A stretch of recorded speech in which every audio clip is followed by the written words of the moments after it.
Call the Budget and Finance Committee meeting to order at 4:05. Director Cooper, will you take the roll, please? Yes, ma'am. Allen? Here. Benedict? Here. Gruffle? Here. Glover? Here. Mendez? Here. Porterfield? Here. Roten? Here. Sledge? Suara? Syracuse? Here. Toombs? Here. Bircher? Young? Present. That's 10 present. You have a quorum.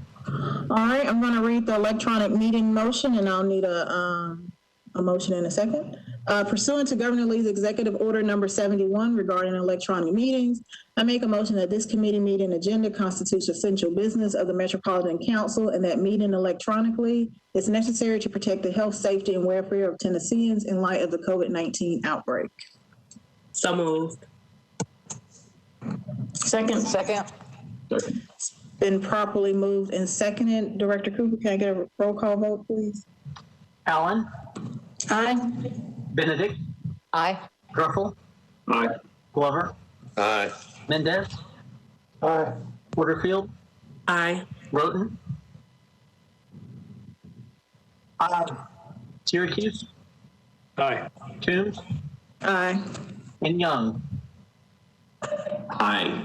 10 in favor, 0 against. All right, motion carries. Okay, we have a consent agenda today, and I'm going to read the items that are on consent. And if you could tell me if anything needs to be pulled off. Resolution 2021-735, Resolution 2021-738, 739, 740, 741, 742, 743, 744, 745, 746, 747, 749, 752, 753, and 754. Does anything need to come off of consent? Councilwoman Suara? Thank you, Madam Chair. I don't need anything to come off. I just wanted to register that I'm here. Okay. All right, I'm looking through to see if I see any hands. Councilwoman Benedict? Thank you, Chair. I just had a quick question. It sounded, I don't know that you got 748 when you went through 744, 45, 46, 47. I didn't get a 48, so I just want to make sure I'm taking notes right. It's not on there. 748 is not on consent. All right, let's look one more time. Councilmember Sledge? Sorry, Chair, just letting you know I'm here. All right, thank you. All right, I do not see any hands, so I will read the captions. Resolution 2021-735, Parker and Allen declare surplus and approves the disposition of certain parcels of real property. Resolution 2021-738, Murphy, Toombs, Van Reese, and Allen approves an amendment to a grant from the Nashville Parks Foundation to the Metro Parks and Recreation Department to fund improvements to the Elmington Park tennis courts.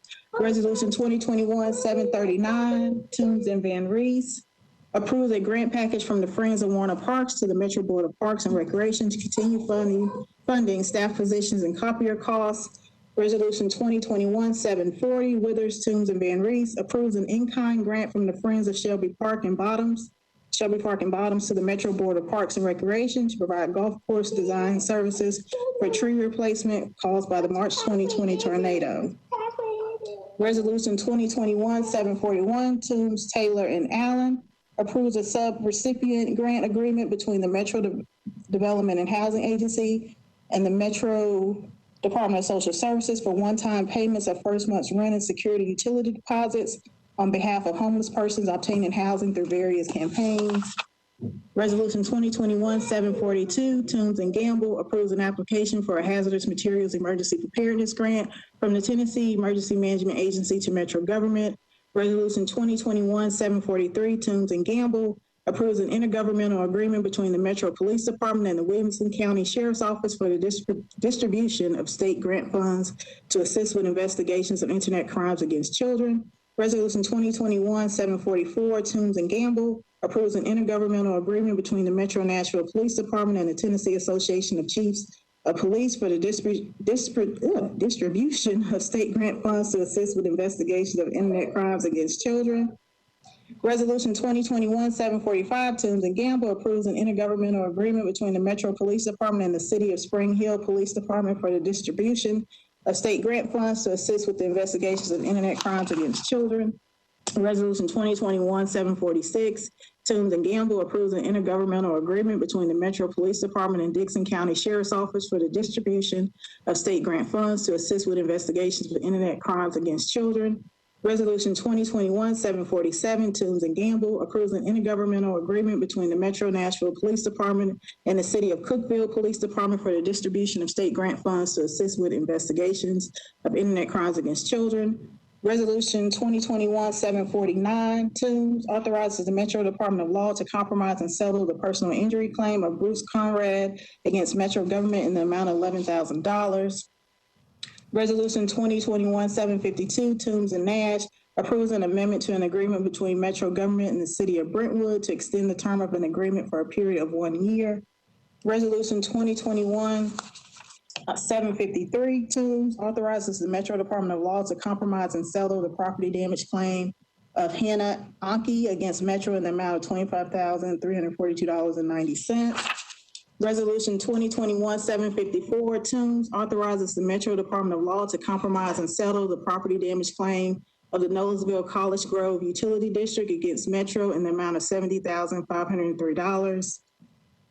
And that completes the consent agenda. Does anything need to come on?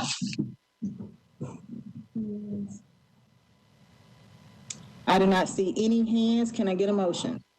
Moved. Second. It's been properly moved and seconded. Any discussion? Not seeing any hands. Director Cooper, will you take the roll call vote, please? Allen, Aye. Benedict, Aye. Gruffel, Aye. Glover, Aye. Mendez, Aye. Porterfield, Aye. Roten, Aye. Sledge, Aye. Suara, Aye. Syracuse, Aye. Toombs, Aye. and Young. Aye. 12 in favor, 0 against. Motion carries. Moving on to the next item in the agenda, Resolution 2021-732. Toombs approves an amendment to a grant from the Tennessee Emergency Management Agency to the Metro Department of Finance to provide public assistance and complete repairs and/or replacement to facilities damaged during April and May 2010 flood. Can I get a motion? So moved. Second. It's been properly moved and seconded. Is there any discussion?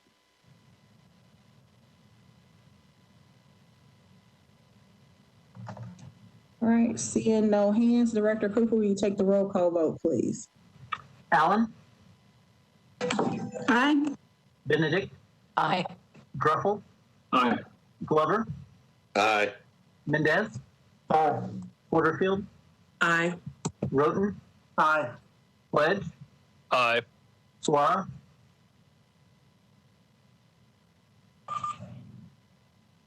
Councilmember Suara, Syracuse, Aye. Toombs, Aye. and Young. Aye. 11 in favor, 0 against. All right, motion carries. Councilwoman Suara? Yes, just wanted to make sure that Director Cooper heard me. I was changing my mic and I vote aye. Okay, got it. Thank you. All right, motion carries. Resolution 2021-733, Suara and Toombs authorizes the mayor to submit the Nashville Davidson CARES Act substantial amendment to the 2019-2020 annual action plan to the 2018 through 2023 consolidated plan for housing and community development to the U.S. Department of Housing and Urban Development. Can I get a motion? So moved. Second. It's been properly moved and seconded. Is there any discussion? Councilwoman Suara? I believe that Director Kroom is on the call. This is a special grant that is supposed to help with housing, mortgage and rent payment, but I believe that she's on the call and can provide more information as to what it does and how the agency will be taking action on this. Councilmember Suarez, that's actually a late resolution that'll be coming a little later. This one is pertaining to MDHA. Oh, I am so sorry I got ahead of myself. This is the one that has to do with the MDHA. We typically submit a plan to them every year, and I think we had to make some changes. And this is approving additional funding for that, and also making sure we submit the report. I don't know if Matt is here, but we approved something similar not too long ago.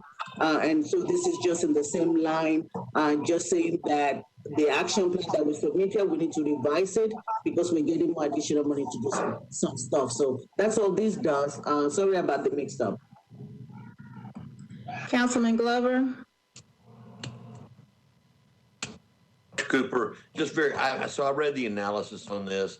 Can you break it down in English? What are we actually doing here, please? This is allocating additional $5.1 million in community development block grant funds, which are federal funds that come to MDHA. And it would divide it up into three buckets. $700,000 would be used to reimburse Metro for expenses associated with operating the temporary shelters for those experiencing homelessness. $4.6 million for acquisition and rehabilitation of properties for supported housing, and $590,000 for program oversight and administration. Okay, I'm sorry. I should have been a little more clear. This comes from the CARES Act money. Was it a part of the 121, or is this an additional grant? This is additional money from the Community Development Block Grant Program. Okay. So it is money that went to, it's not part of that initial CARES Act money that has already been allocated. Okay, all right. I'm sorry, I didn't do a very good way of asking the question. All right, thank you, Chair. You're welcome, Councilman. And I see Emil Alexander has your hand raised. You're recognized. Hi, this is Emil Alexander with MDHA. I was just reiterating, yes, that is correct. This is a separate pot of money that was awarded from HUD. It's CDBG funding, and approving this tonight allows us to submit the action plan to HUD, which is sort of our application, and allows us to receive the funding and begin administering the funding in accordance with what's already been mentioned before. So let me know if you have any other questions. Thank you, Mr. Alexander. I am looking through the queue to see if I see any additional hands. Seeing none, Director Cooper, will you take the roll call vote, please? Allen? Aye. Benedict? Aye. Truffle? Aye. Glover? Aye. Mendez? Aye. Porterfield? Aye. Roten? Aye. Sledge? Aye. Suarez? Aye. Syracuse? Aye. Toombs? Aye. Young? Aye. 12 in favor, 0 against. All right, motion carries. Moving on to Resolution 2021-736, Toombs and Rutherford, approves an amendment to a contract between Metro Government and Info Sapient Incorporated for database administration, support for the Oracle-hosted e-business suite R12 application. Can I get a motion? So moved. It's been properly moved and seconded. Is there any discussion?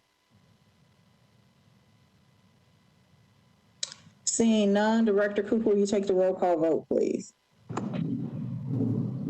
Allen? Aye. Benedict? Aye.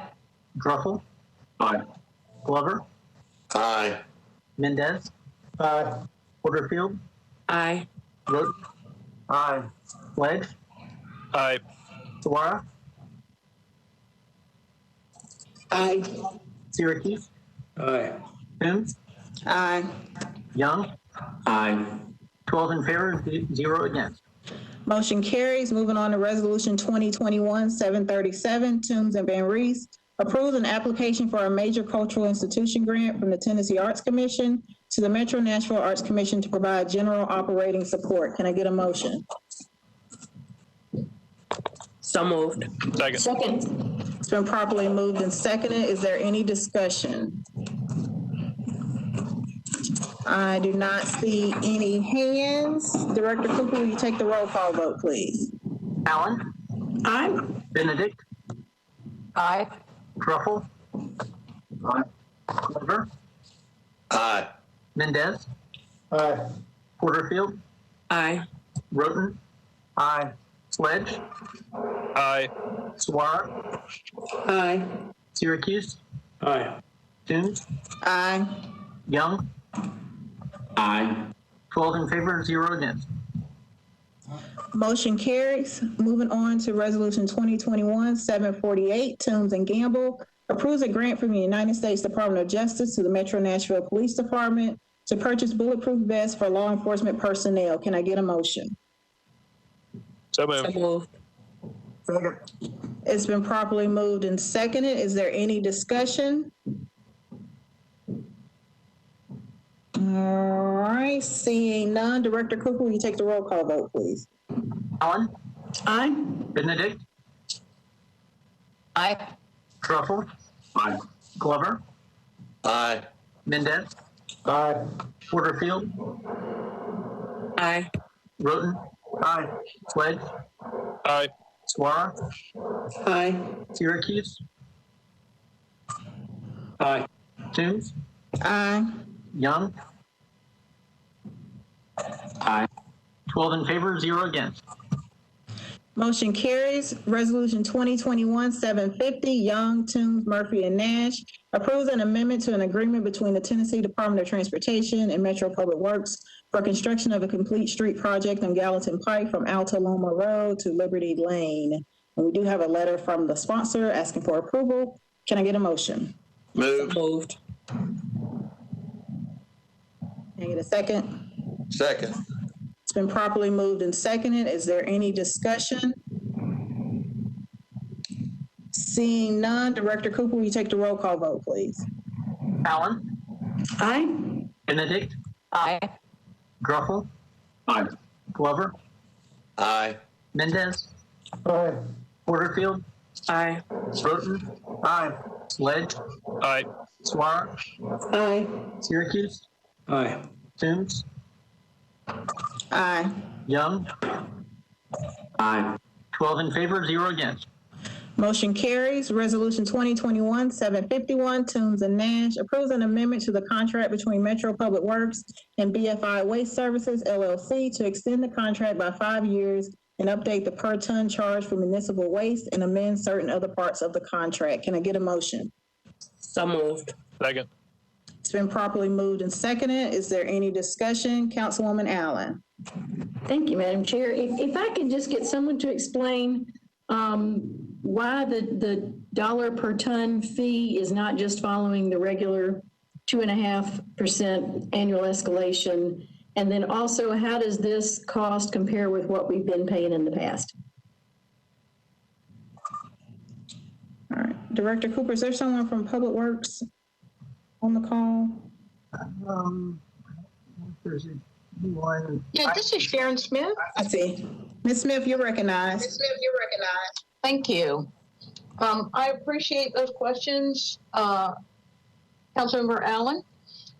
Your first question was about the fee increase, correct? That's correct.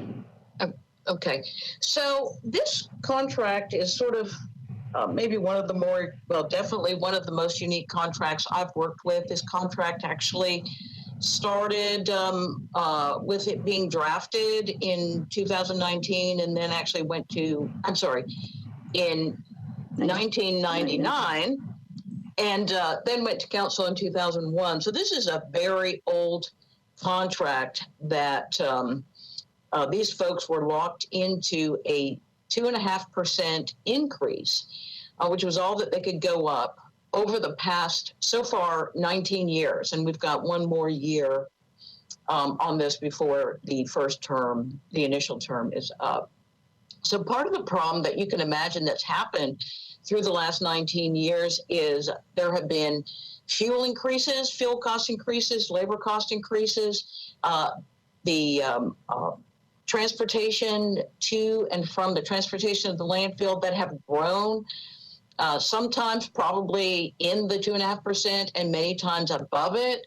And so what we're trying to do here is allow them a sort of a one-time reset of the fee to get them up to a rate that is a little where they're kind of doing a little better than they are now. Just as an example, these over the course of this contract, our tonnage has increased, and we are now doing probably 5 or more loads a day from the transfer station all the way down to the landfill.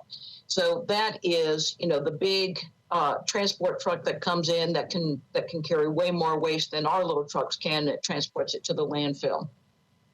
So after talking with them, going back and forth on some options, where we might, have 4% for 3 years, which actually would end up being more than this, and some other options, we decided that this was probably the best option for all.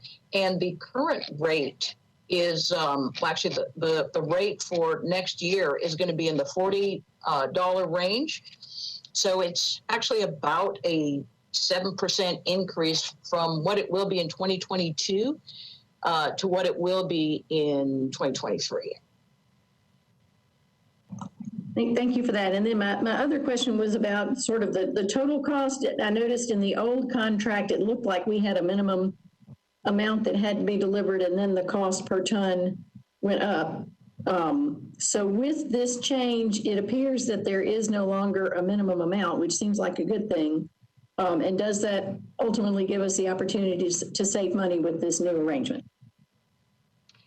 That's a great question. I'm really glad you asked, because that was one of the things that gave a lot of us that are really, like myself, who's a big recycler, very focused on waste diversion. It gave me a lot of heartburn, because you're absolutely correct. We were theoretically, if we dropped below the 125,000 tons threshold, we would still be charged. So one of the things that we found very important in an extension was that it removed that base, and then secondly, that our cost per ton didn't go up as waste went down, because those were the two things. One, if you went below the threshold, you were charged no matter what, and two, the lower your tons disposed went, the higher your per ton fee was. So now we're in a fee of a fee no matter what the amount, and it will be if we can really work towards a lot of the recommendations in the long-term zero waste plan and recommendations from the Mayor's Sustainable Advisory Committee. If we can work on a lot of those recommendations and get more diversion, Metro will not be penalized. Great. Thank you for that explanation. I appreciate it. Oh, no problem. Councilwoman Allen, is that all your questions? Yes, that's all my questions. Okay. Councilman Glover? Thank you, Chair. All right. Well, I'm a little confused by that statement, because on one hand, our usage has gone up drastically. We're running 5 trucks a day, and then we're thrilled that the minimum is going to be taken away. So I'm confused on what are we doing? Are we actually having more picked up, as it sounded, or is it less? And I'll have to get in, I guess, and understand this a little bit better, because I didn't read it the same way on trying to understand what we're trying to accomplish. So I don't know what the removal of the minimum is going to be that's actually going to help us that much. So maybe you could help me understand that, because maybe I heard 2 different things there. Sure. Well, In the last year during COVID, we saw a big shift of waste from commercial. More people are working from home, and so our residential waste absolutely went up.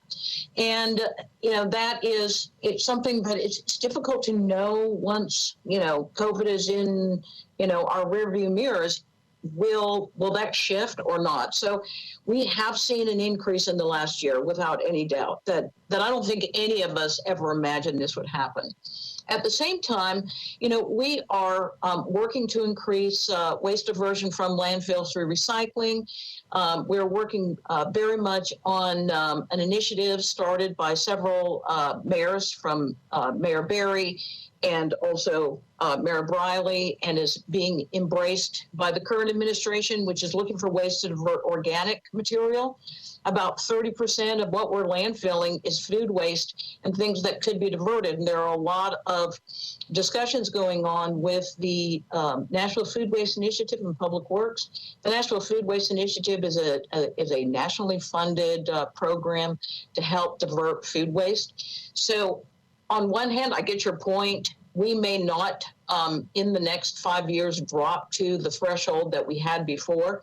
But if we do, through waste diversion, we didn't want that to be so almost like a deterrent where we were penalized for the waste that we reduce. So the way this contract extension is set up, as we recycle more, divert more, get businesses recycling more, get a lot of that organic material out of the landfill and paper and all of that.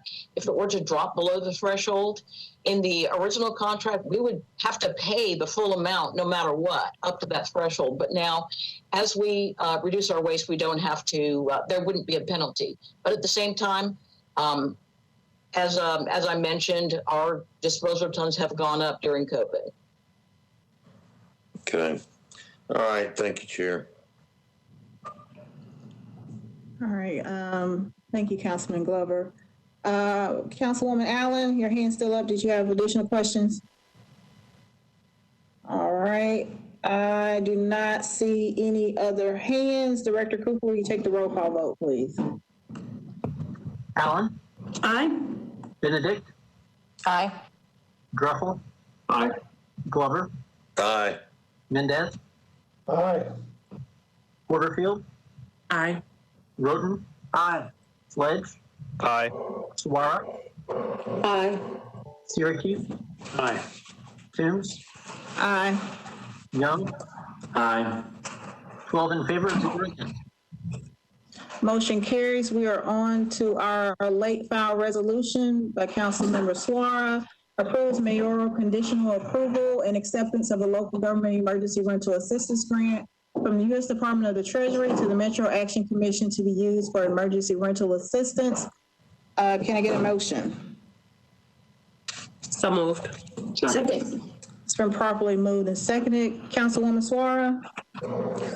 Thank you, Madam Chair. This is the one that I got ahead of myself the first time, so I believe that Dr. Kuhn will be able to explain some more about it. Thank you. All right. Ms. Kroon, you're recognized. Thank you. Good afternoon. This is a grant, it's $20 million that has to be spent by the end of this year that provides rental assistance to individuals impacted by COVID. It allows for the organization to assist individuals who are in arrears as much as 12 months back. In addition to that, it can assist individuals up to 3 months forward. We are asking your immediate approval because we didn't find out until last week how much we would be getting, and then the conditions of the funding means that we need to be up and moving as quickly as possible. We're asking your approval. Thank you for that explanation. Looking through, Councilwoman Suara, did you have anything additional? Thank you. I think Councilmember Allen sent something, a webinar that I was able to attend that speaks in detail about these grants and the condition of it. What I would like Director Krum to be able to tell us is that one of the things that was stressed in that webinar was that we have to make sure that this is not just on a first come, first served basis, and that the people that are in need actually get to the front and that we're able to help them. So what is the agency doing to make sure that it's not just anybody that comes with rental assistance and that our most needed residents are able to get assistance? If you can speak to that, please. Yes, the city, our plan is to mirror what the state of Tennessee is doing, which is to have a 60% set aside. That 60% set aside is for individuals at 50% of AMI and below, versus the remaining 40% that would be open to everyone, including those individuals who are 50% and below. But that is the way that we plan to ensure that those who are most in need are helped first and that they receive the bulk of the funding. Thank you. And my last question is that we know the eviction moratorium will end by end of March. Will this program be up and running by then? Our projected date where we're ready to go live is March 1st, and that is because once this is approved, we have to bring on team members. We also have to make sure that the portal, which will be through Hub Nashville, is up and running. I will just share with council members that we also are working with Judge Bell, legal aid, and the courts to address first those individuals who are also already on the dockets, so that we can get to those individuals first. That will be a part of our soft launch. We have already met with them. We met with them today as well as last week.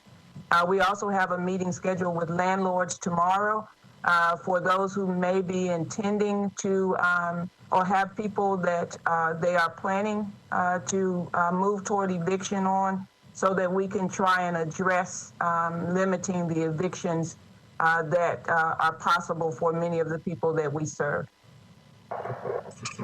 Thank you. Thank you, Chair. Thank you, Director Krum and Councilwoman Suara. Councilwoman Hurd, you recognize.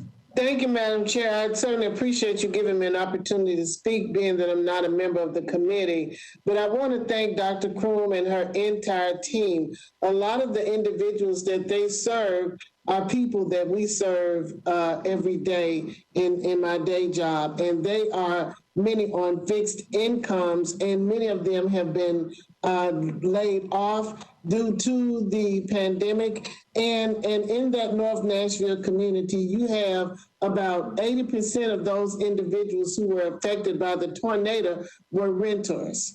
And with them being affected and trying to find another place to live, along with the pandemic, it has just really been devastating, a double blow for them. And this these funds that are being distributed to Metro Action for citizens is basically a lifesaver for many. And I know that many of those that we serve, we've already referred them over to Metro Action for some assistance, and they have been very, very helpful in providing that assistance. So I encourage my colleagues to support this very timely and very needed assistance that's being provided. Thank you. Thank you, Councilwoman. Councilwoman Porterfield, you recognize. Thank you, Madam Chair. Director Krum, thank you for that information. I just have two quick questions for you, and I apologize if you covered it. I may have missed it, but is a landlord able to file for assistance on behalf of their tenant? For example, if they have a tenant who hasn't paid in 12 months and the tenant is not willing to file on their own behalf, is the landlord able to file to get some type of reimbursement? That's question number one. And then question number two is, could you provide the information either on the call or just sending it through email for the call that you have tomorrow for landlords so that they can attend? Thank you. You're very welcome. I was originally going to say yes to your question until you continued with the question. Landlords may apply on behalf of their tenants, but the tenant must agree. So the tenant would have to sign because it's actually the tenant's information that is still used. It's one of the reasons why we want to meet with landlords tomorrow to make them aware that they can submit on behalf of their tenants, but we still have to certify the tenant as well. So I will ask Lisa McCready, if that's okay, to forward the information to you on the meeting with landlords tomorrow. Thank you, Director. All right, I am looking through to see if there are any additional hands. Seeing none, Director Cooper, okay. Seeing none, Director Cooper, will you take the roll call vote, please?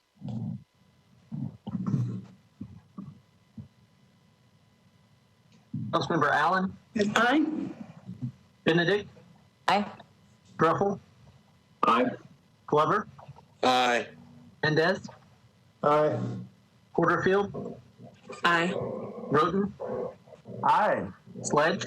Aye. Suara? Aye. Syracuse? Aye. Toombs? Aye. Young? Aye. 12 in favor, 0 against. Motion carries. Moving on to bills on second reading. Bill 2020-534, Druffel, amends the debt management policy for Metro to place a cap on the percentage of budgeted revenues devoted to debt service and to require a quarterly debt report from the Director of Finance. Can I get a motion? Moved. Second. It's been properly moved and seconded. Councilmember Druffel. Yeah, thanks, Chair. I'd like to move my substitute. It's been properly moved and seconded. Back to you, Councilmember Druffel, to explain your substitute. Yeah, thanks, Chair. Thanks for having a special meeting past week where we were able to discuss this in a greater fashion. I truly appreciate it.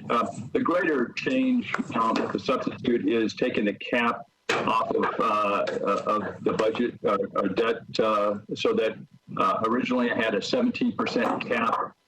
Having talked with the State Comptroller's Office, Finance Director Crumbo input found that would not be a good policy. It would affect our bond ratings, et cetera, and took that off. The intent of this is more informational. Policy is very good. It's how do we use the information when the time comes when we have a capital spending plan. What is the long-term impact of that debt? We know it's relatively complicated, but when you start to forecast out the debt payment and impact, you don't always know the story or the story against benchmarks and metrics. So the goal of this is really creating a better informational tool at the time the capital spending plan is determined. So when we make a decision to improve the spending plan, we have a better knowledge of the long-term impact. And this would be done through Director of Finance Crumbo so that he would explain to all of us, again, impact using a couple metrics. One is debt percentage to the budget, but also debt to assessed value, a couple of key metrics. Again, informational. The Finance Director Crumbo's on. Has any comments? I appreciate those.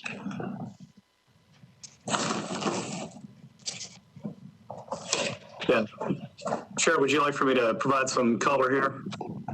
Yeah, I appreciate the background because we've got a chance to work together on this. Thank you.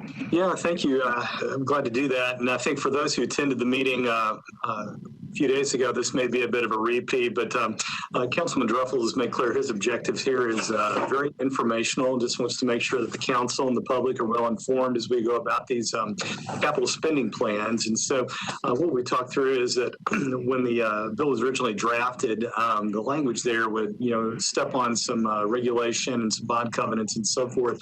And so with that part removed, we can really focus on the informational component. And we don't have to look much further than our debt policy to find out that it really speaks to the handful of metrics that Councilman Druffel was outlining a moment ago. And so it would be, very simple, frankly, for us to compute those whenever a capital spending plan is presented to the council, take your questions about those and some of the variables that would go into those. And so we're going to have that opportunity coming right up as the mayor presents this next capital spending plan. And so I'll stop there and be glad to answer any questions, and we'll go from there. Thank you, Director Crumbo. I don't see any hands up. Councilmember Druffel, did you want to add anything before we take the vote? No, I truly appreciate the input from Councilman Mendez and several others along the way. But again, informational. I hope this helps us make better decisions along the way, and I move the substitute. All right, Director Kruger, will you take the roll call vote? Yes. On the substitute, Allen? Aye. Benedict? Aye. Druffel? Aye. Glover? Aye. Mendez? Aye. Porterfield? Aye. Roten? Aye. Sledge? Councilmember Sledge? And so, give me one Sarah? second. Aye. Aye. Aye. Mims? Aye. Young? There we go. Aye. 11 in favor, 0 against. All right, the substitute passes. We are now on the bill as substituted. Can I get a motion? So moved. Second. It's been properly moved and seconded. Any discussion on the bill as substituted? Councilmember Young. Thank you, Madam Chair. I guess I just want to so this really is no longer changing or doing anything at all to our debt policy, is it not? I mean, at this point, it's my understanding, rather than making any changes to our debt policy, we're just saying that we're going to require to have a report of how it will impact our budget. Is that an accurate kind of layman speak for what this is doing? Yeah, that's Councilman. That's the intention here.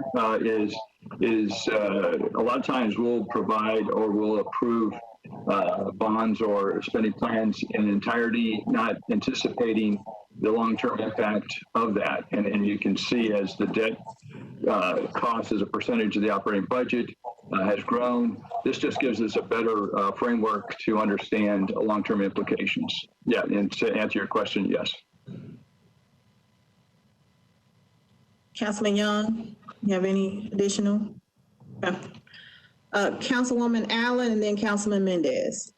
Thank you, Madam Chair. I just want to thank Councilman Druffel for all the work that he's done on this, and I appreciate the additional information, because the piece that I've never had a good handle on is where does the commercial paper fit in this, and when does the bond issue actually happen that then becomes debt service that we actually see in our operating budget. So I think this group has now laid out a really good plan to make sure that every council member understands those future implications when we pass a capital spending plan, and that will make us all better decision makers. So I appreciate the work that's gone into the sponsor, Councilmember Mendez and Mr. Crumbo, to get us to this point. I'm supporting it. Councilman Mendez. Thanks. I was just going to respond further to Councilmember Young's comment.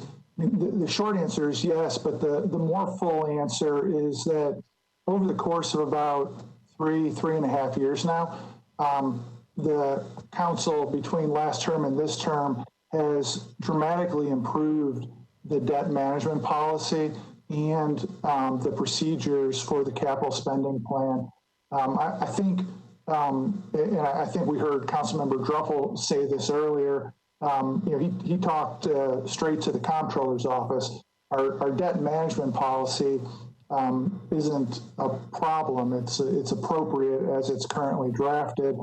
On the capital spending plan side, over the last few years, we've added the requirement that there be references to CIB numbers, and this just further, the substitute makes it so we'll get better information every time we do a capital spending plan that directly ties what we're being asked to consider to the metrics, the detailed metrics that are already in the debt management policy. So I think it's not that it's not doing anything to the debt management policy. I think it's a recognition that the policy is appropriate per finance, per the council, per the comptroller's office, but make sure that the public and the council has better information about how every capital spending plan actually fits in with what's laid out in the policy. Thank you, Chair. Thank you, Councilman. Looking to see if I see any other hands. All right, we are on the bill as substituted. Director Cooper, will you take the roll call vote, please? Allen? Aye. Benedict? Aye. Druffel? Aye. Glover? Aye. Mendez? Aye. Porterfield? Aye. Roten? Aye. Sledge? Aye. Suara? Aye. Syracuse? Aye.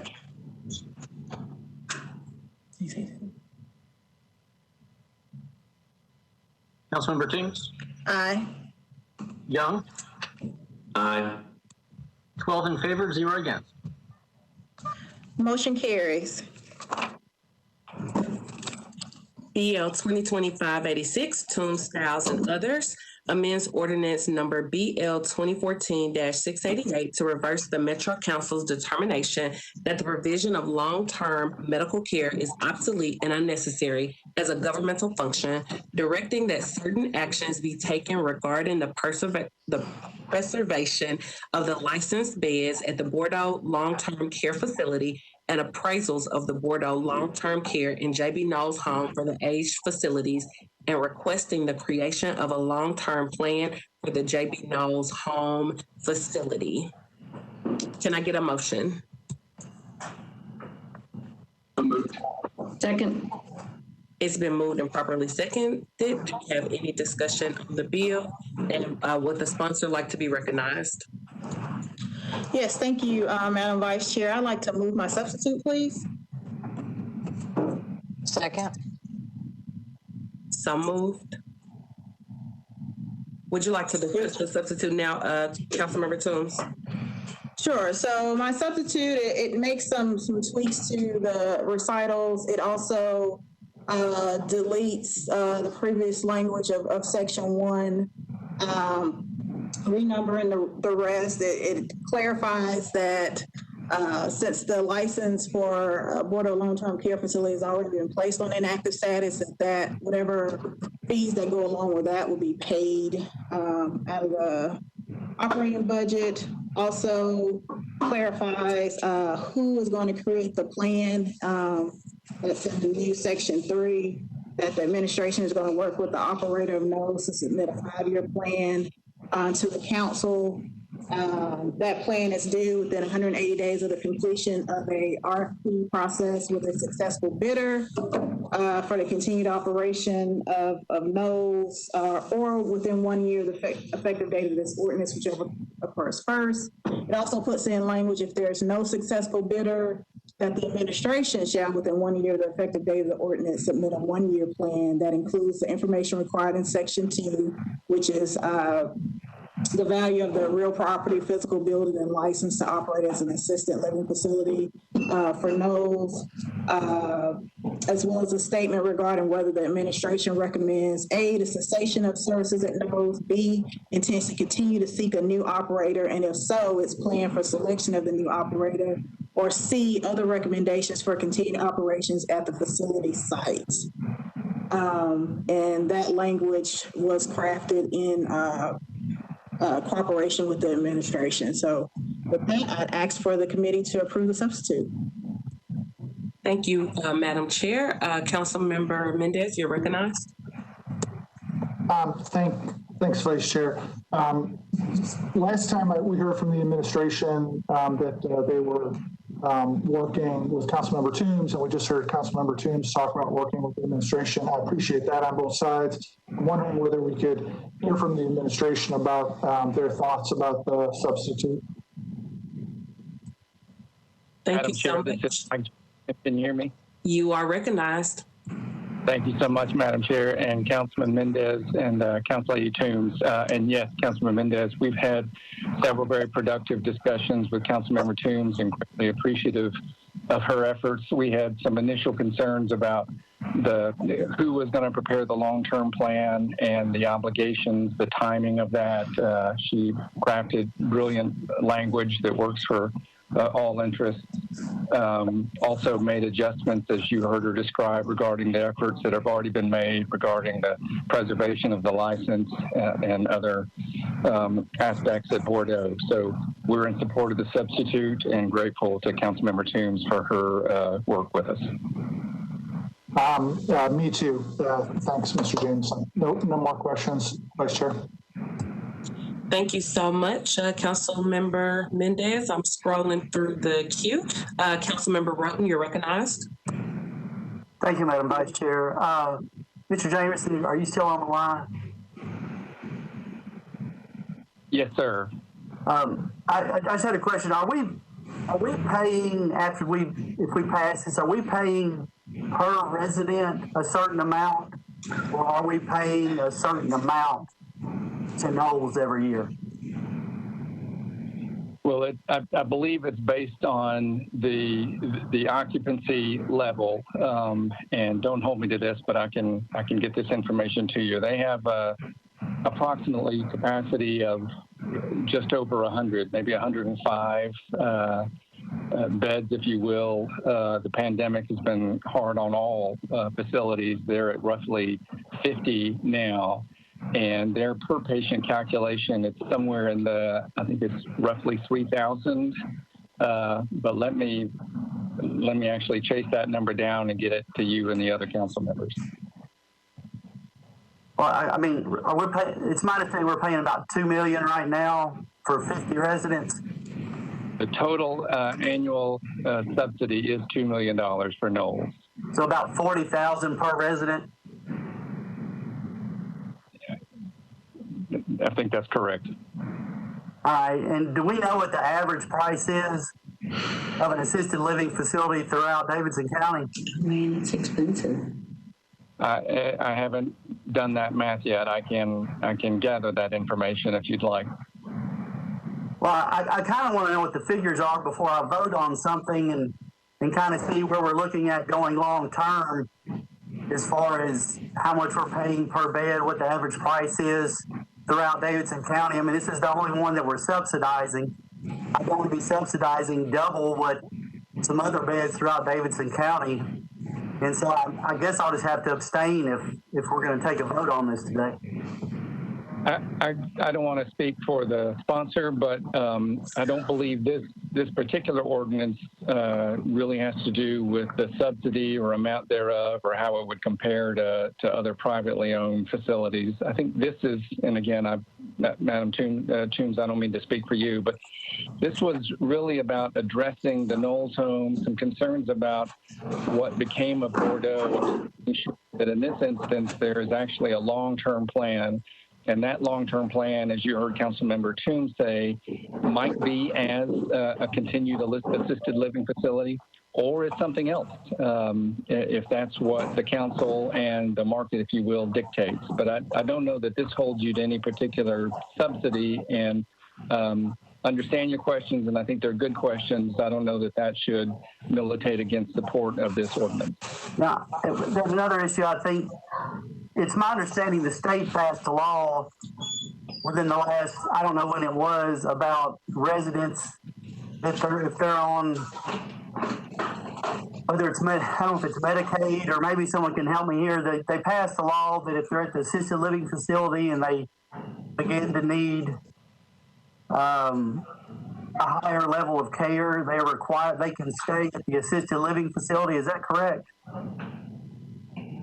I'm unaware of that, but again, that's something I can pull up for you and the other council members. Madam Vice Chair. I will recognize you in just one moment, Councilman Glover. Answer this question very quickly. Okay, you're recognized, Councilman Glover. They did make changes in the Medicaid laws under the way services could be rendered. Whether it comes into play here or not, Councilman, I'm not certain, but there were changes made to that. Thank you, Vice Chair. Thank you, Councilman Glover. Councilmember Toombs, would you like to respond? Yes, Madam Vice Chair. I think Councilman Roten may be referring to the Choices program that allows for Medicaid to pay for certain services in an assisted care living facility. And I believe that some of the residents do in the Knowles home are in the Choices program. But going back to Mr. Jameson's point, this ordinance doesn't address the subsidy or how we're paying for the different facilities. This is basically to spur us putting a long-term plan in place. Even though Bordeaux Long-Term Care is closed, we still own the building, the land, we still own the license. You know, what are we going to do with it? Knowles is still up and running. We own it. We pay someone to manage it. In 2014, there was an ordinance that essentially said that the operator at that time was going to take over and purchase Knowles. That didn't happen. We have a completely different operator. So what are we doing? So this ordinance is to spur the actual creation of a long-term plan so that we can address those issues that you brought up. And it may be that we decide we don't want to do this anymore, or we want to do it for a certain period of time or whatever. This just spurs the creation of that plan. Madam Chair, I appreciate that response. Since I didn't have a chance to go through and look at your substitute, and I apologize, I'm just trying to kind of figure out where we are long term, is whether we're going to be tied to a subsidy or not. And I guess you could help me out here. Are we tied? If we pass this, are we going to be tied? And John's shaking his head no, so I'm gonna assume that if things get a little too costly, we can get out of this, is what I'm saying. So, right, this is not tying us to a subsidy. Okay. Thank you, Madam Chair. Thank you, Councilmember Roten. Councilmember Young, you're recognized. Thank you, Madam Vice Chair. My question, and I think it's just where it's maybe had been struck through in the substitute, and I'm not sure if it was originally. I'll put it this way. Does this substitute, like the original bill, I believe, overturn that determination that had been made by the council prior to that we find long-term care obsolete? Councilmember Toombs, would you like to respond to that, or would you like that to be? I will ask Director Cooper to help me out a little bit. So that language was taken out at the last meeting. Director Cooper opined that it wasn't necessary at this time to have that language to move forward with the creation of this long-term plan for Knowles and to figure out what we're going to do with the Bordeaux campus. Also, Metro Legal, Mr. Tom Cross, is of the opinion, well, he's not certain that once the council has declared something long-term care to be obsolete, that they can undeclare it. So since there was some question, I know Councilman Mendez had some concerns as well. So since that question was still out there, I decided to take that language out since it did not hinder the main goal, which was the creation of a long-term plan.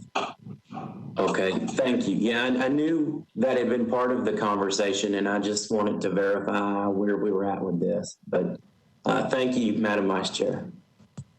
Thank you, Councilmember Young. Councilmember Mendez, you're recognized. Thanks. Let me ask one more follow-up question along the lines of what Councilmember Roten was asking about, because I think it will help address his question. I read the substitute as it lays out a process for deciding what comes next, but it doesn't give the council any veto power to approve, disapprove any particular course of action. All this does is set up a timeline and a process for deciding what happens next. Do I have that right, Director Cooper? Yes, sir. That's absolutely correct. All right. Thanks. I think that hopefully, well, it sounds like Councilman Roten already got happy with it, but just that's why I wanted to follow up. Thanks. Thank you, Councilman Mendez. Councilmember Roten, is that an old hand? Yeah, but since I was mentioned, I was just going to tell Bob it's awful hard for me to be happy. So, but thank you. We're going to help you work on that, Councilmember Roten.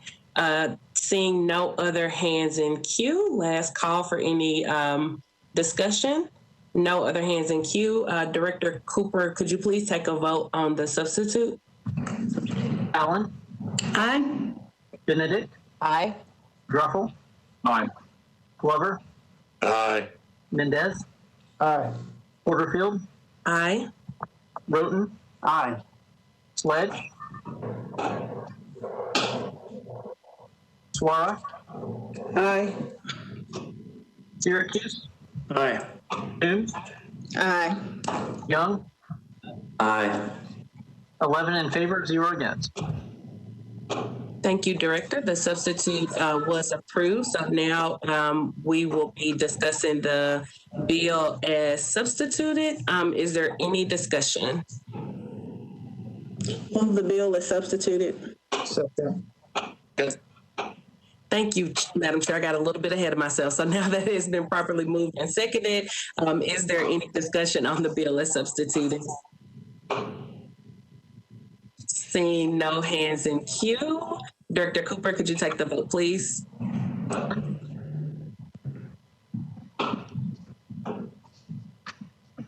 Allen? Aye. Benedict? Aye.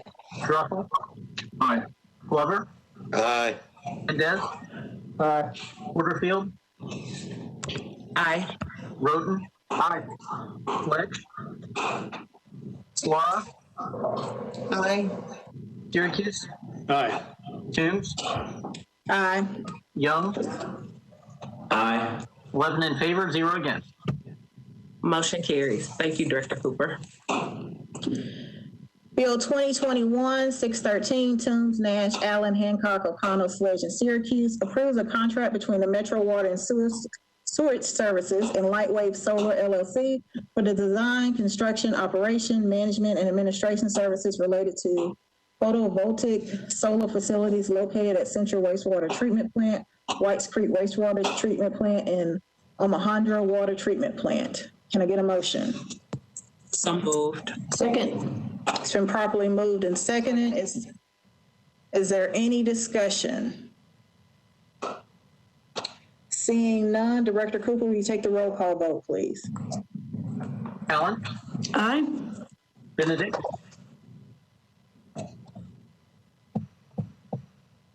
Aye. Druffel? Aye. Glover? Aye. Mendez? Aye. Porterfield? Aye. Roten? Aye. Sledge? Aye. Suara? Aye. Syracuse? Aye. Toombs? Aye. Young? Aye. 12 in favor, 0 against. Motion carries. Moving on to bills on third reading. Bill 2021-597, Parker, Toombs, Murphy, Nash, Mendez, O'Connell, Welsh, and Reese and Syracuse approves a participation agreement between Metro Public Works and Monroe Infrastructure LLC for the construction of public infrastructure in Phase 1A of River North. Can I get a motion? So moved. Second. Properly moved and seconded. Councilman Parker. Thanks for the recognition, Chair. I have an amendment on this. If someone on the committee would please move the amendment. Move the amendment. Second. It's been properly moved and seconded. We're on your amendment, Councilman. Thank you. This amendment is not directly related the financial side of this. It's the last thing in your amendments packet.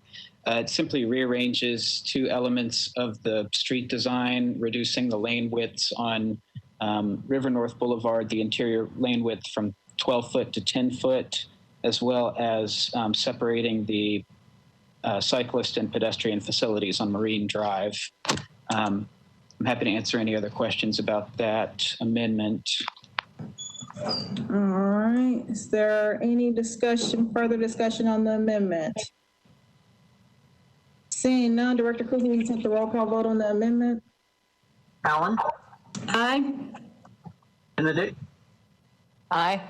Druffel? Aye. Glover? Aye. Mendez? Aye. Porterfield? Aye. Roten? Aye. Sledge? Aye. Suara? Aye. Syracuse? Aye. Toombs? Aye. Young? Aye. 12 in favor, 0 against. All right, motion carries. So we are on the bill as amended. Can I get a motion? So moved. Second.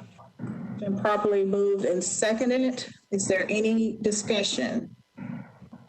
Councilman Parker, did you want to add anything?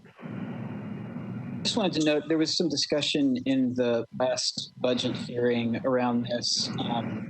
I asked specifically for some more detailed information about sort of the financial side of this deal in terms of projected revenues and what that debt service is likely to cost for this particular project. Administration did provide some additional details, I think around noon today. So y'all can look for an email regarding that. And I don't know if there are any remaining questions on the budgetary side, or if anyone from the administration you would like to have speak. I would just direct everyone to that email that went out around noon. All right, before we take the vote, are there any other questions? Seeing none, Director Cooper, will you take the roll call vote, please? Allen? Aye. Benedict? Aye. Druffel? Aye. Glover? Aye. Mendez? Aye. Porterfield? Aye. Roten? Aye. Aye. Sledge? Aye. Suara? Aye. Syracuse? Aye. Toombs? Aye. Young? Aye. 12 in favor, 0 against. All right, motion carries, and that completes the legislation that we have on our agenda. We do have an update from Mary Jo Wiggins from the Finance Department regarding the recent issue concerning an overpayment of hazard pay to certain parks employees, and Ms. Wiggins is going to share some information. Great, thank you, Chair Toombs. I just wanted to share some of the questions that have come one by one from different council members to the larger group. And we did have, unfortunately, about 110 parks employees who were overpaid their hazard pay. They were eligible for some pay, but they ended up receiving more than they were eligible for. The total misstatement, I've still been getting a few updates from the Parks Department, but it's somewhere around that $260,000 mark. The average overstatement is approximately $2,400. The largest gets just almost near $4,000. The smallest difference is about $245. So there's a fairly big swing.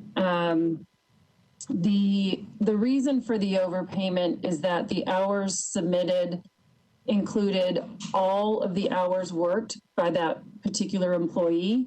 And in most cases, only a percentage of their hours worked were actually met the criteria to be eligible for hazard pay.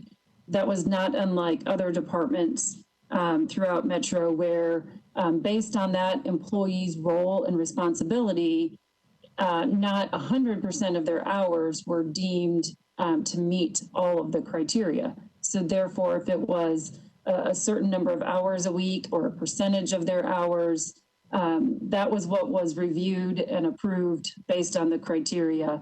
And so when hours were submitted, it was an unfortunate mistake that all of the hours worked by those employees were included and therefore paid, and that was subsequently noticed. And so currently our payroll department is looking at the calculations as for every individual and looking at what is the exact amount to be paid back.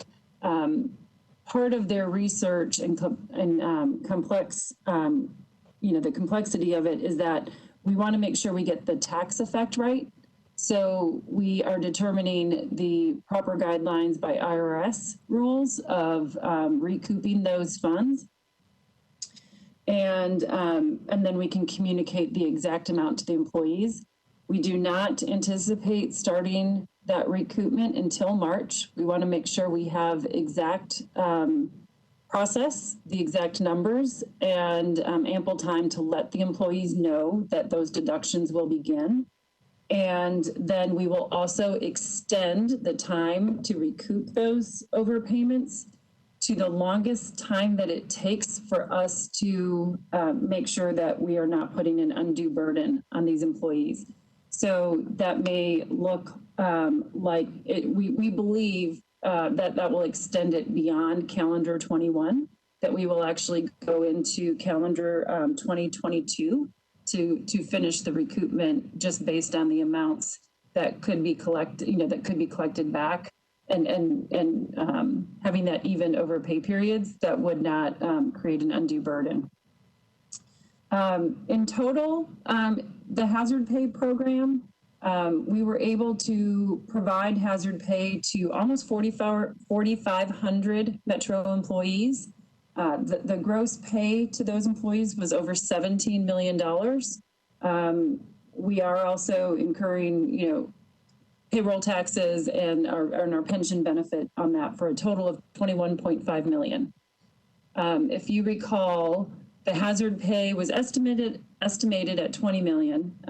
In total, we will hit 21.5, and that was part of the original $48.8 million in emergency response that the council approved as part of Metro's emergency response. So again, this was funded through the Coronavirus Relief Fund received from the original CARES Act. The estimate was 20 million. We incurred 21.5. It was part of that 48.8 million, and is not part of our post 2020 COVID response. We do have a handful. There are about a dozen employees that are waiting for their hazard pay.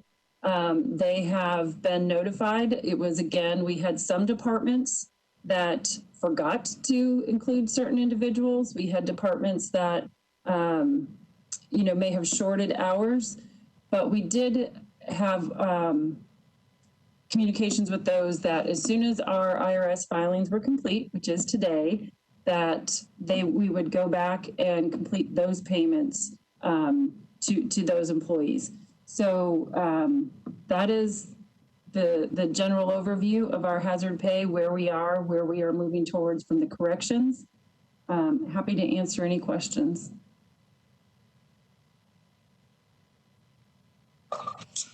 All right, let me look through the list.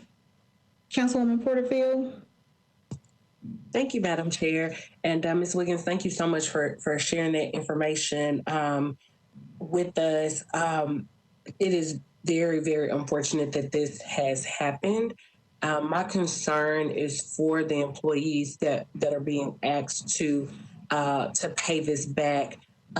Were they provided with anything prior to getting the hazard pay? Was there a check stub or email or anything that let them know how much they were to expect in hazard pay? So first, I can't agree more that it is very unfortunate, and we are all very sorry that we are in the position of having to go back and recoup any funds. The communication to the individual employees was really at the department level, so I cannot speak to what communications came. Each individual department submitted employees to be approved for hazard pay.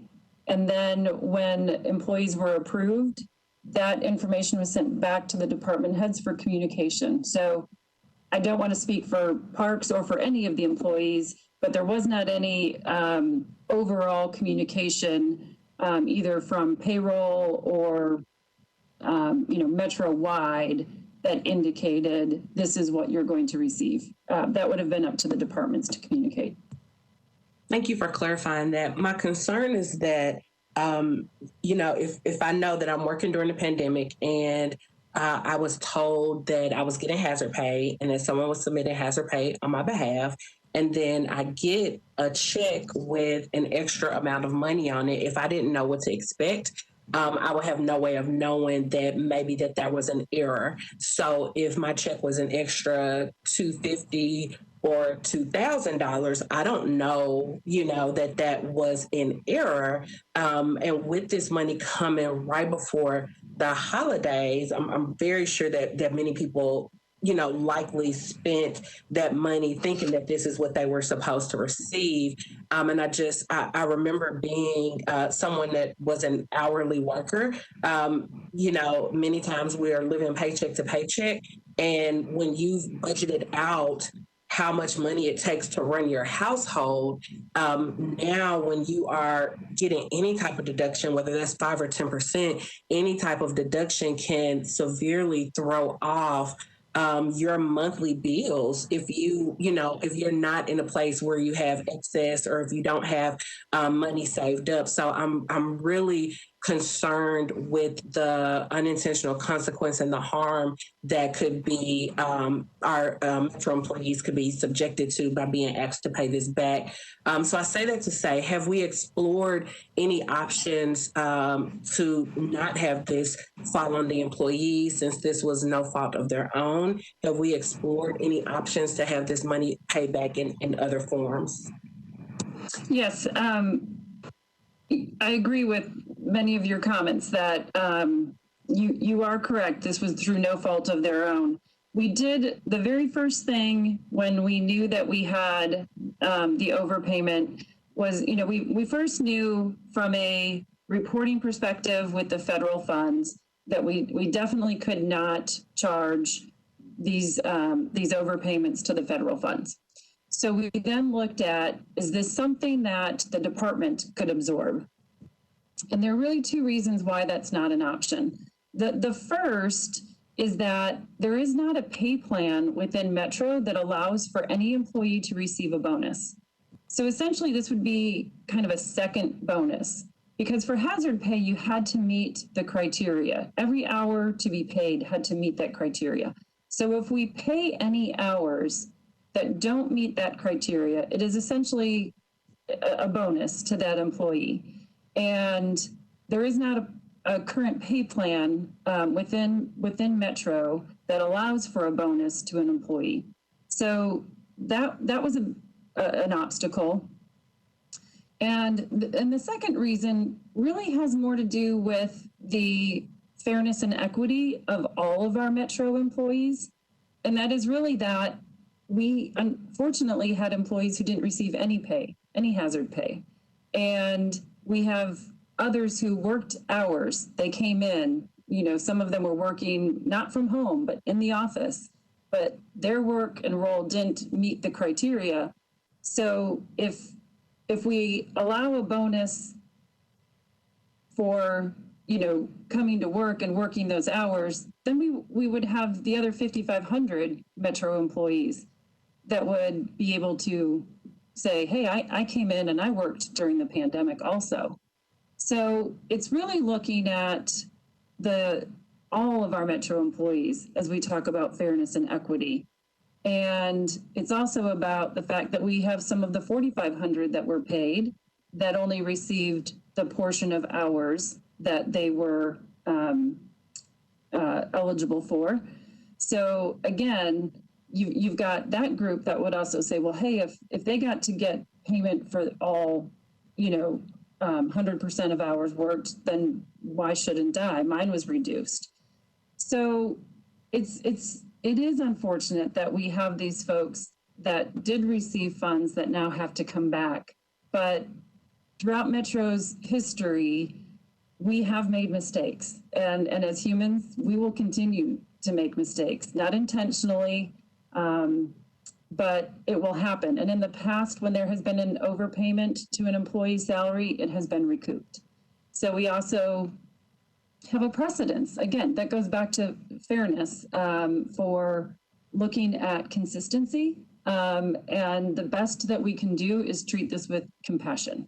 So we know it's unfortunate. Our intention is to give enough notice, spread the payments out far enough that we aren't putting these employees in a further unfortunate situation. Thank you. My last question is, you mentioned about, not everyone receiving the hazard pay. Was the criteria applied the same to every department for hazard pay? Yes, ma'am. The criteria was sent out to each department head and elected officials. And if they felt they had any employees in their department that met that criteria, there was a template. They submitted that template with the employee's role and responsibility, as well as then role and responsibility was reviewed. If there were ever questions regarding, I don't think that role typically meets this criteria, or it does or it doesn't, and we then, as a committee, went back to the department and said, okay, well, explain why you think so. And so there was a lot of back and forth to make sure we really understood that maybe somebody's typical role didn't always meet that criteria, but maybe during the pandemic, they were doing something different than their typical role. So there was a lot of back and forth, but it was the same criteria for every department. Every department submitted names that they thought were eligible. Some were deemed ineligible, some were approved. Thank you, Ms. Wiggins. All right, Councilwoman Benedict.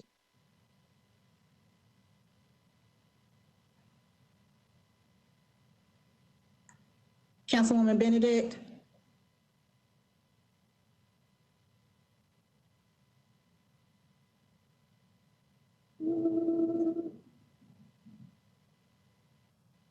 Oh, she put her hand down, okay. Let's see, I do not see any other hands. Last call for questions. Thank you, Ms. Wiggins, for, Councilman Mendez. Sorry, I thought I had my hand up, but I guess I didn't. Ms. Wiggins, can you just give us a little more detail about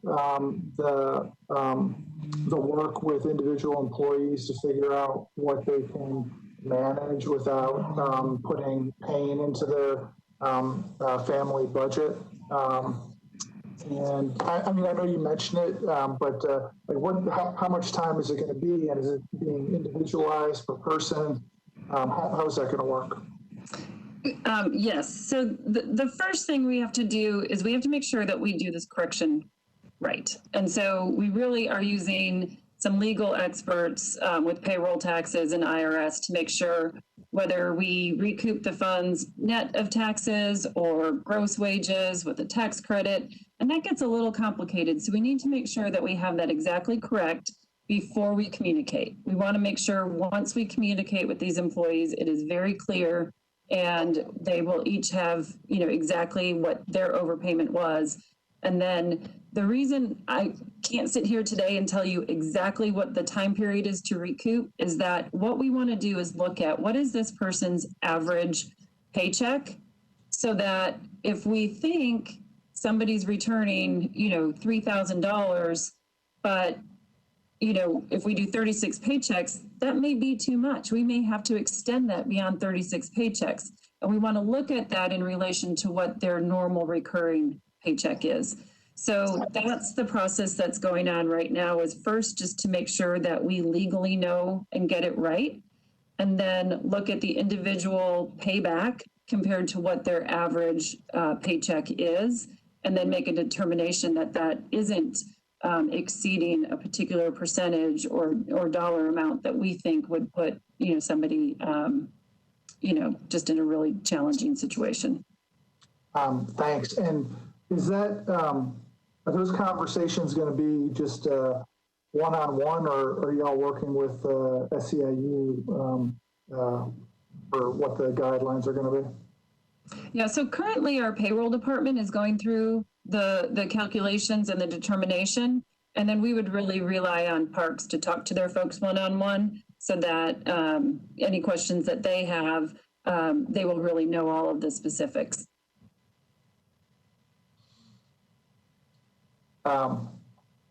Okay. I mean, it's, I don't know that the council has much of a say in it, but I would request that as you guys are working through these guidelines, anything you can do to bring the union into the tent about helping set expectations and address difficulties, I think will make the conversations that Parks ultimately has with their employees probably go a lot better. Yes, thank you. And I will say we have been in contact with the unions, with SEIU. So we will continue to keep them in the loop. And I appreciate and hear you that we should actually maybe make them more of a direct piece of the conversation. But they are certainly, I know of 2 or 3 specific conversations that we continue to update every time we have a little bit more information. So we'll continue that path. I will mention that at least in real time as this meeting is taking place, based on my text messages, they don't sound terribly in the loop at this point. So that would be a thing y'all could work on, please. Thank you. Thank you for that.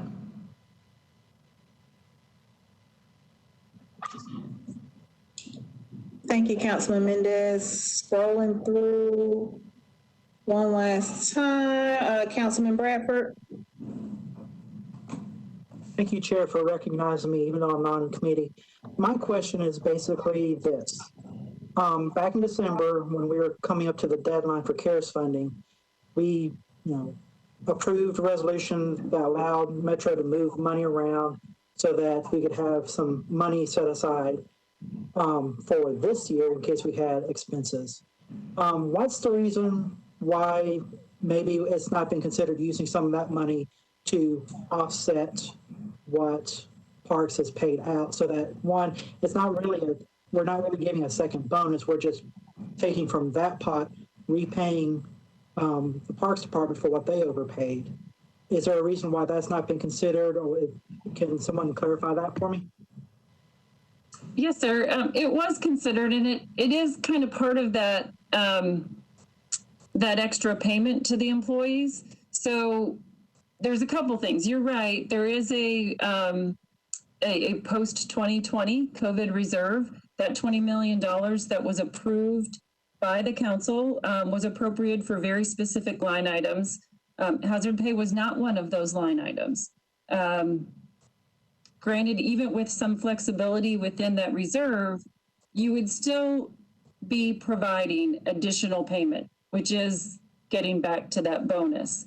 So it really was, as I explained previously, the next option that we discussed was whether it's Parks covering out of their general fund or the reserve covering Parks covering it out of the general fund, it still becomes that bonus pay. It becomes that second bonus payment. It's still a form of payment to which they weren't entitled, and there isn't a pay plan to support it. So it's less about finding the funds somewhere. It's more about we don't have a pay plan to support that payment, and we have a precedence for getting things correct. And historically, that has resulted in previous recoupment of overpayment of salaries. It's worth pointing out this isn't just a one-time effect. This hazard pay was actually pensionable salary, or earnings. So this would increase their pension base, and therefore it would be, an error that would continue to have an impact for Metro. And again, going back to other employees, it really would create an increase in pension payments in the future. So it's not just a one-time, it's why Metro has historically and will continue to do our very best to get it right the first time. But when we make a mistake, we have to get it right and make that correction. Councilman Bradford, did you have anything else? That is all. Thank you for clarifying. Councilwoman Porterfield. Thank you so much, Chair. Just a few more questions, Ms. Wiggins. Did you all use an existing bonus program to create the hazard pay program? Yes, ma'am. There's a existing bonus pay plan that the Civil Service Commission approved for hazard pay only, funded by the federal funds only. So is that why you're saying it can't come from, is that why you're saying that there's not a pay plan to support this, because that pay plan that you all use is addressing federal funds only? Correct. Is there a reason why we can't create something to mitigate this? I can't reconcile this. Like I hear you, and I hear that this has been the previous precedent. I also understand that there are times when we have to create new precedent, and I mean, $50 or whatever the amount may be, that can totally disrupt somebody's whole budget. If you have budgeted out your money and you know how much it costs to pay rent, mortgage, car note, even something as small as $50 can totally disrupt someone's living in their household. And I know that many times on this side, people may not have experienced that, or maybe they've forgotten what that feels like, but I cannot reconcile this. I cannot reconcile this. There has to be another solution, and I'm imploring you all to look for every solution possible. Is there an opportunity for people to work overtime so that, the money is being paid back that way, so that they're not bringing home any less than the amount that they're already bringing home, which we know that, historically our employees have not gotten the pay. We haven't been able to keep up with the cost of living in Nashville. We know that our employees are not getting paid what they need to live here comfortably. And I just cannot reconcile taking any more money from employees. So I implore you all to please think through every option available. Can we have conversations about looking at the 4% fund? Can we have conversations about creating some type of fund that will allow this to be repaid without causing harm to those employees? So thank you, Madam Chair. I don't have any more questions. Thank you, Councilwoman Porterfield. I am scrolling through to see if I see any more hands. I do not see any more hands. So thank you, Ms. Wiggins, for taking out the time to update the committee and to answer questions. Councilwoman Allen, I see you unmuted yourself. Did you want I just was getting ready to vote out of reaction, but there's nothing to vote on, sorry. We don't have a motion on the floor. This was just a discussion. Director Cooper, is there anything else that needs to be addressed by the committee? No, ma'am. You covered it all. All right. Well, the Budget and Finance Committee is adjourned early. Thank you. Move approval. Good job.